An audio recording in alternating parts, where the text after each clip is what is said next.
ஒரு வடிவேல் பார்த்திபன் காமெடி.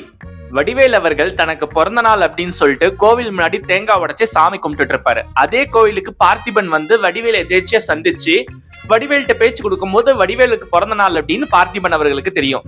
அப்ப உடனே நல்லபடியா இருந்தா பிறந்த நாள் அப்ப நல்லபடியா இரு அப்படின்னு சொல்லிட்டு லாட்டரி சீட் ஒண்ணு கிஃப்டா கொடுப்பாரு. அதே மாதிரியே அதே கோவிலுக்கு இன்னொரு வழிபோக்கர் வருவாரு. அவரும் எனக்கு இன்னைக்கு பிறந்த நாள் சார் அப்படிம்பாரு. பார்த்திபன் அவருக்கும் அந்த லாட்டரி சீட் கொடுப்பாரு. கொடுத்துட்டு ரெண்டு பேர்ட்டையும் கேட்பாரு, இந்த லாட்டரி சீட் வின் பண்ணீங்கன்னா என்ன பண்ணுவீங்க அப்படின்னு கேட்பாரு.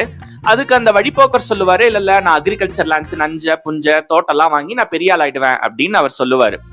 வடிவேல் அவர்கள்ட்ட கேட்கும் போது நான் ஆடு மாடு கோழி எல்லாம் வாங்கி மேய்ச்சு அப்படியே மேல வந்துருவேன் அப்படின்னு வடிவேல் அவர்கள் சொல்லுவாரு.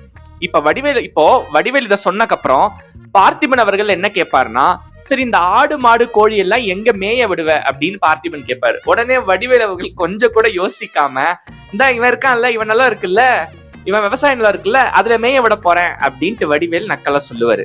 உடனே அந்த வழிபோக்கருக்கு கோவம் வந்து, எவ்வளவு தைரியம் இருந்தா என்னோட நிலத்திலே உன்னோட ஆடு மாடு கோழி எல்லாம் நீ மேய்க்க விடணும் அப்படின்னு சொல்லுவ அப்படின்னு ரெண்டு பேருக்கும் சண்டை முத்திரும். இதுல பியூட்டி என்னன்னா, ரெண்டு பேருமே லாட்டரி சீட் வின் பண்ணிருக்க மாட்டாங்க. ஆனா வின் பண்ணதான் நினைச்சு ரெண்டு பேருமே சண்டை போடுவாங்க. இதுக்கு பின்னாடி இருக்கிற எக்கனாமிக்ஸ் கான்செப்ட் தாங்க ஆப்டிமிசம் பயஸ். ஆப்டிமிசம் பயஸ் அப்படிங்கிறது என்ன சொல்லுதுன்னா, மனிதர்களாகிய நாம ஒரு சக்சஸ்க்கான சான்சஸா அதிகமா ஓவர் எஸ்டிமேட் பண்ணுவோம் அப்படின்னு சொல்லுது. அதாவது நம்ம வெற்றி பெறுவோம்னு நம்பி நம்ம அதுக்கு உழைக்கிறது வேற, ஆனா நம்ம தாண்டா வெற்றி பெறுவோம் அப்படிங்கிற மாதிரியான ஒரு குருட்டு நம்பிக்கையில அதை இமேஜின் பண்ணி அதுல அப்சஸ் ஆகி அதை நம்பி எல்லாத்தையுமே போடுறது அப்படிங்கிறதுக்கு பேரு தான் ஆப்டிமிசம் பயஸ் அப்படின்னு எக்கனாமிக்ஸ் சொல்லுது. இதே ஆப்டிமிசம் பயஸால தான் வடிவேல் அவர்கள் பயங்கரமா சண்டை போட்டுக்கிட்டாரு. அண்ட் இது கரெக்டான எக்ஸாம்பிளும் கூட. ஏன்னு கேட்டீங்கன்னா, லாட்டரி சீட்ல நிறைய பேர் இன்னைக்கு ஒரு காலத்துல பண்ணிட்டு இருந்தாங்க, இன்வெஸ்ட் பண்ணிட்டு இருந்தாங்க. அந்த லாட்டரி சீட் அப்படிங்கிறது 1000 பேர், லட்சம் பேர், கோடி பேர் இதுல பார்ட்டிசிபேட் பண்ணுவாங்க.